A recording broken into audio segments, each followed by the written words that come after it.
ગીર સોમનાથ જિલ્લાના પ્રભારી સચિવ જેનુદેવના અધ્યક્ષસ્થાને પુલ રસ્તા અંગે સમીક્ષા બેઠક યોજાઈ હતી। મુખ્યમંત્રી ભૂપેન્દ્ર પટેલના માર્ગદર્શન હેઠળ રાજ્યના મંત્રીઓ તેમજ પ્રભારી સચિવો દ્વારા જિલ્લા કક્ષાએ જઈને જાત નિરીક્ષણ દ્વારા પુલ તેમજ રોડ રસ્તાઓની વિવિધ કામગીરીની સમીક્ષા કરવામાં આવી હતી।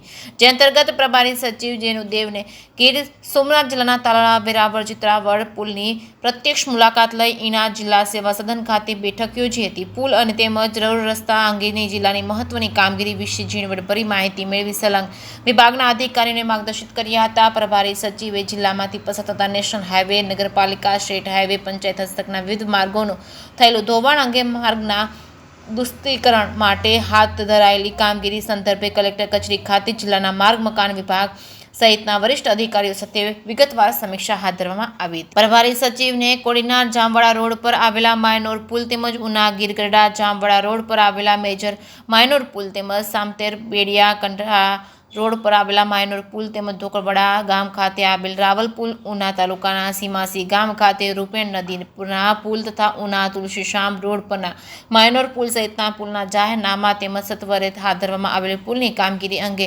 અવગત કરવામાં આવ્યા હતા। પ્રભારી સચિવે માર્ગ અને મકાન વિભાગ અને ગુજરાત મેરીટાઈમ બોર્ડ, ફિશરીઝ વિભાગ તેમજ વિવિધ નગરપાલિકા હસ્તકના પુલ તેમજ રોડ રસ્તાના નવા કામો તથા દરખાસ્ત થયેલા કામો અને ટેન્ડરિંગ પ્રક્રિયા વિશે સૂચનો કર્યા હતા।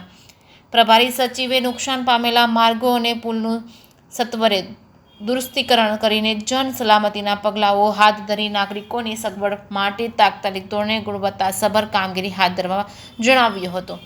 જે કે સિંહ ગુજરાતી સાથે મહેશ વાજા, સોમનાથ।